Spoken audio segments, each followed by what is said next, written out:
La arquitectura es mi vida. En mi casa tenía una habitación y una mesa enorme donde había construido una ciudad. A mí no me gusta decir que somos los más viejos, pero de alguna manera me siento sumamente orgulloso de eso, ¿no? Nosotros en la escuelita hicimos una tarea muy importante que fue empezar a estudiar la arquitectura argentina como no se había estudiado antes. Yo estaba con Vladimir en el racionalismo. Si tuviera que elegir en qué ciudad quiero vivir, sin duda que te diría que en Buenos Aires. Lo interesante de estas entrevistas es que vos nunca pensás, o sea, nunca se me ocurrió pensar qué es la arquitectura.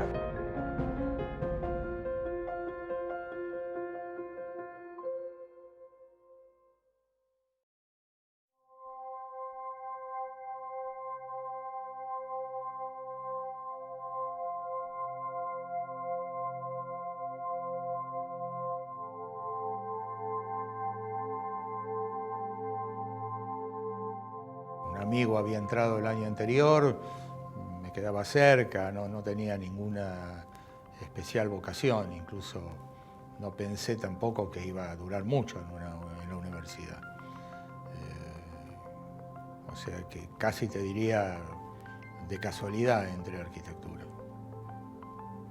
Me enganché casi al principio, tuve muy buenos profesores desde el principio, un equipo de gente desde el principio, o sea, prácticamente hice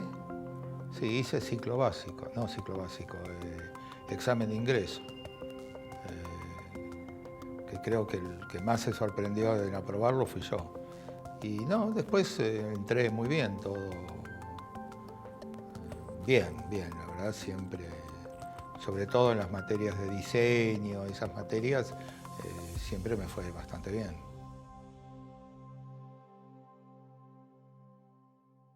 Ni bien me recibí, era docente, tenía cargos en Buenos Aires y en La Plata. En La Plata con Vinograd, con Marcos, y en Buenos Aires con Pusilo Ibarola, con Yantorno, con Mario Soto. Todo eso hasta el año 66, o sea que yo prácticamente vivía de la docencia. Tenía creo que 3 cargos en ese momento. Creo que llegué a ser jefe de trabajos prácticos en ese momento, hasta el 66, que yo tuve un problema bastante particular porque yo estaba en una cátedra en la UBA que renunciaba, o sea, estaba de acuerdo en las renuncias y yo a la mañana renuncié. Y después a la noche, o al otro día que tenía clase en La Plata, mi cátedra de La Plata decidió no renunciar. Entonces, yo fui el único que renuncié en ese momento, ya había renunciado, no podía. Y ahí tuve un problema con Marcos porque entendía que no acompañaba y demás. En esa cátedra también estábamos de adjuntos con Marcos Vinograd, Germani y yo. Y ahí renuncié también. Después siguió un poco esa cátedra en La Plata, pero creo que los echaron al poco tiempo. Volví en el 73 y ya tenía un taller. Eran esos talleres de 2 personas. Yo estaba con Arnoldo Cohen dentro del Tanapo, ¿no? Y ahí ya tenía un cuerpo docente bueno, pero también duró muy poco porque en el 75 creo que terminamos, porque la intervención a la universidad vino antes del golpe. Entonces duró 2 o 3 años nada más. Cuando entramos en ese momento a la universidad, nosotros íbamos a dar clases y nos sentábamos en talleres de otros profesores. Empezábamos a dar clase y en un momento había una asamblea y los alumnos votaban qué profesor preferían. Y en general nos preferían a nosotros, que no éramos los profesores. Y yo creo que en ese momento era uno de los pocos que había construido algo y fui a dar clase paralela, digamos, a un taller de tecnología. No me acuerdo si no era del decano o del vicedecano. Y estuve como un año dando clases, al final hubo la asamblea, creo que me eligieron de profesor, y estuve como un año en tecnología. Es mucho trabajo hacer un concurso. Entonces, en un momento que uno hacía un concurso, hace muchos años atrás, ganar un concurso podía significar el cambio de tu escala profesional. Muchos estudios cambian a ganar un concurso, porque ganar un concurso significaba hacer la obra. Hacer la obra significaba cobrar el honorario que el arancel preveía. Entonces, muchos estudios se han formado a partir de haber ganado un concurso importante. Ganar un concurso importante casi te aseguraba muchos años de continuidad profesional. Hoy los concursos no significan tanto eso. El mecanismo de concurso no te adjudica la obra, en general te adjudica un proyecto, un anteproyecto. Bueno, ese es un tema que es hoy distinto. Hoy hay gente que por ahí ha tenido la suerte de ganar un concurso, ser contratada y también y cambiar de escala. No es la mayoría.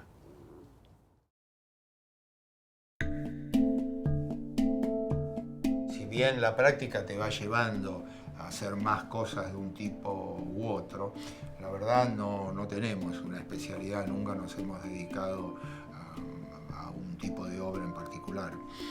Tenemos muchas obras de vivienda hechas, tenemos muchas obras de oficinas y servicios, y tenemos obras atípicas. Recién terminamos un hotel muy grande en Ushuaia, en la punta de una montaña. Lo hicimos con el estudio de Urgel y Penedo. Hicimos el subte, las estaciones de la línea H, o sea, obras muy variadas. A mí me parece que lo interesante de la profesión es que uno, de acuerdo a las obras que hace, es como que va entrando en ambientes que en otro momento a lo mejor no. Por ejemplo, lo que era la estación de un subte, no sabía uno lo que es, o una disco, o por ejemplo, hice muchas obras para el Banco Itaú, hice como 100 sucursales, entonces uno empieza a entender el ambiente bancario, que también uno no lo conoce en general. Hicimos un edificio en Vicente López para CAPSA, que fue un concurso privado que ganamos, una obra sobre el río, una obra realmente. Yo además creo que para hacer una buena obra hay que tener un buen comitente. Es muy difícil cuando el comitente no la ve clara. Este fue un caso donde ganamos el concurso.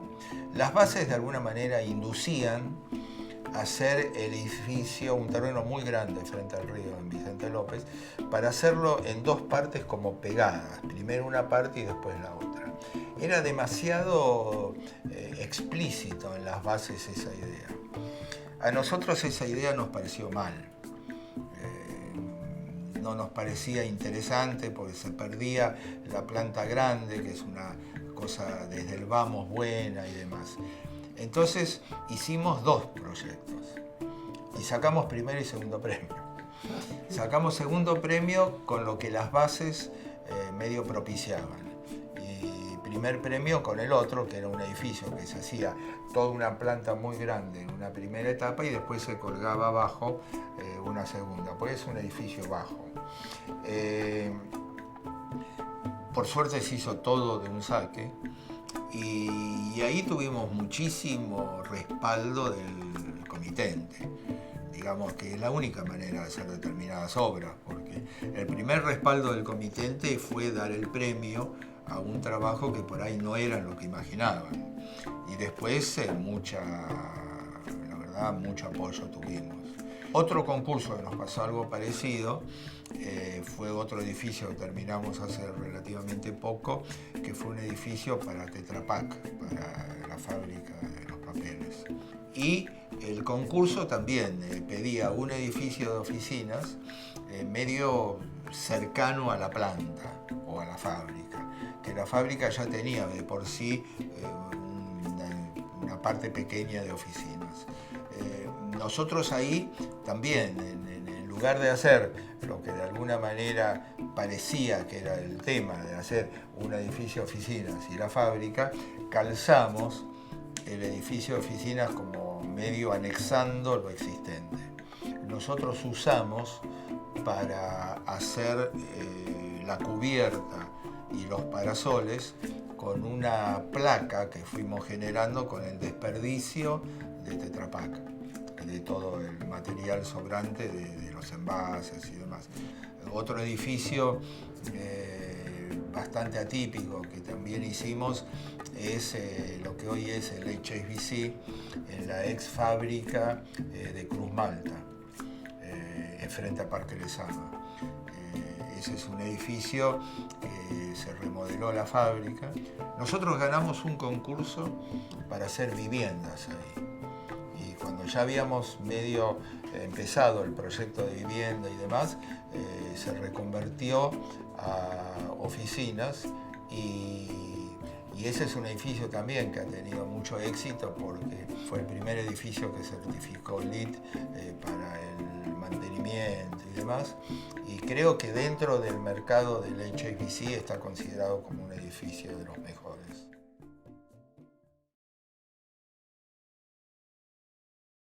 Cuando a uno le contratan un proyecto, no tiene una idea clara de cuánto le cuesta producir ese proyecto. No sabe si le va a llevar 2 meses o 6, no sabe si lo va a hacer con 2 personas o con 5, no tiene claro el costo de los asesores y no tiene claro una serie de costos indirectos. Yo he tenido reuniones acá con arquitectos jóvenes que comentando un poco todo este tema, por ejemplo, cuánto cuesta o cuánto puede uno cobrar de honorarios para hacer una casa. Entonces, no sé, por ejemplo, uno decía, bueno, el 10%. Entonces, algún arquitecto joven me decía, yo con el 10% en una casa gano bien, porque lo hago en mi casa, no pago gasto de estudio, no pago luz, no pago teléfono. Y yo decía, mirá, es una mentira, porque vos pagás teléfono, lo pagás desde otro lado, o lo haces en tu casa, pero o pagás un alquiler, o tenés una amortización de capital, o sea, que hay muchos gastos que intervienen y hay que saberlo, porque, por ejemplo, últimamente yo estoy participando, me están invitando, en general no me va bien, pero en muchos concursos por antecedente y precio. Y el precio es un valor no referido exactamente a la obra. Y te entregan como una planilla donde vos tenés que poner hora senior, hora, no sé, junior, equipo, amortización y te piden el detalle de tu equipamiento del estudio. Me parece que ese es un tema que hay que saberlo. Y hay que enseñarlo también, tanto en la facultad como en el consejo, porque hay mucha gente que le tiran esa hojita y no sabe cómo armarla.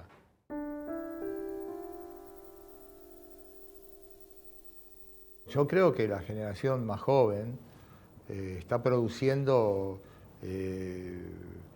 trabajos, no solo los más conocidos, como el Museo de Mar del Plata o esas obras más, sino mucha vivienda, la vivienda de pequeña escala.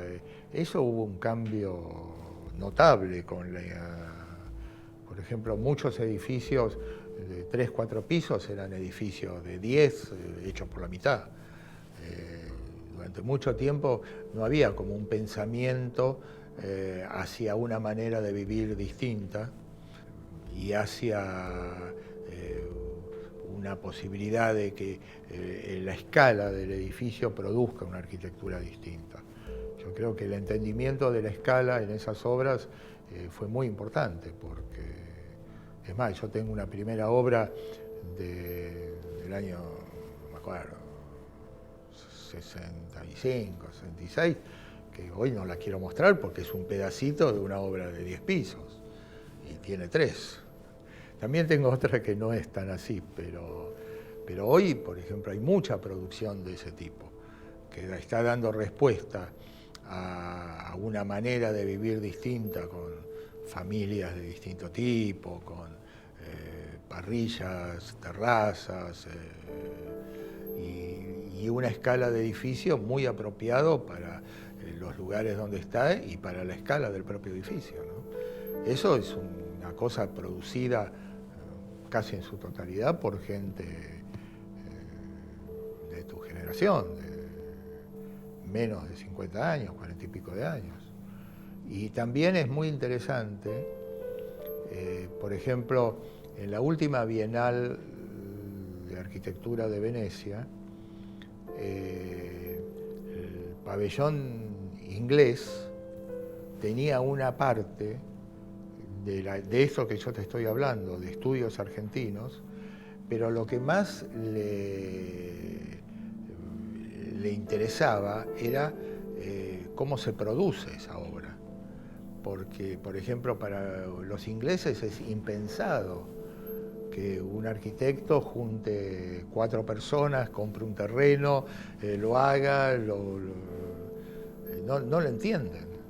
Y el pabellón inglés traía toda una parte explicando, porque no solo cómo son las obras, sino que yo creo que un tema muy importante es cómo se produce esa obra, cómo se genera, porque tu generación en general no está metida en un estudio esperando que alguien lo llame. Por ejemplo, cuando yo empecé a trabajar, alguien me llamaba, no sé cómo te conocían, pero alguien te llamaba, decía, tengo este terreno, quiero hacer tal cosa. Hoy el arquitecto en general busca el terreno, trata de armar el negocio, junta gente. Es una manera de producir arquitectura que yo no la conozco. Por ejemplo, yo en España, donde estoy trabajando, no son las empresas, los desarrolladores, pero un arquitecto es muy difícil que se le ocurra comprar un terreno y hacer 10 departamentos. Incluso en Brasil, donde he trabajado también por el banco, todo eso, prácticamente al arquitecto lo contrata la empresa constructora. O sea, un inversor contrata antes una empresa constructora que a un arquitecto. Contrata una empresa constructora sin conocer el proyecto, sin haber proyecto. Entonces, acá hay una manera de producir arquitectura bastante particular. Yo creo que eso es un cambio muy, muy importante. Aparte de que, bueno, hay desarrolladores importantísimos de grandes obras también que son gente muy joven.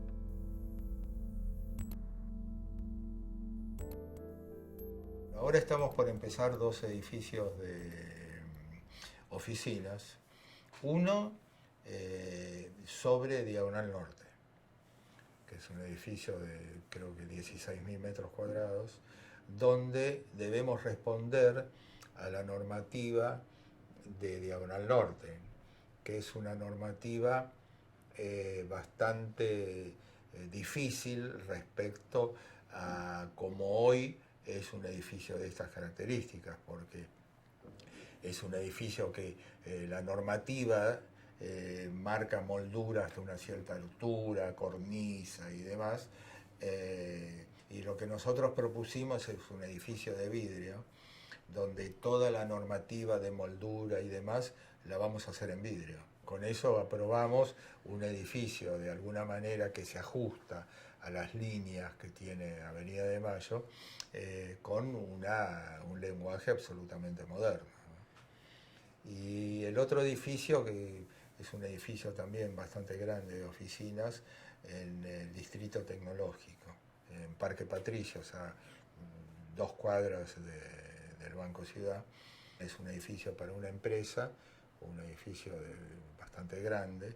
Lo que pasa es que estas empresas tienen muchas ventajas para mudarse al distrito tecnológico, entonces quieren edificios que, si bien tienen una escala pequeña, porque en muchos terrenos no se puede construir más altura que la de la Casa de Gobierno, requieren una imagen más que se identifique a la empresa. Entonces este edificio también tiene como tú una pantalla por delante y demás, que le da como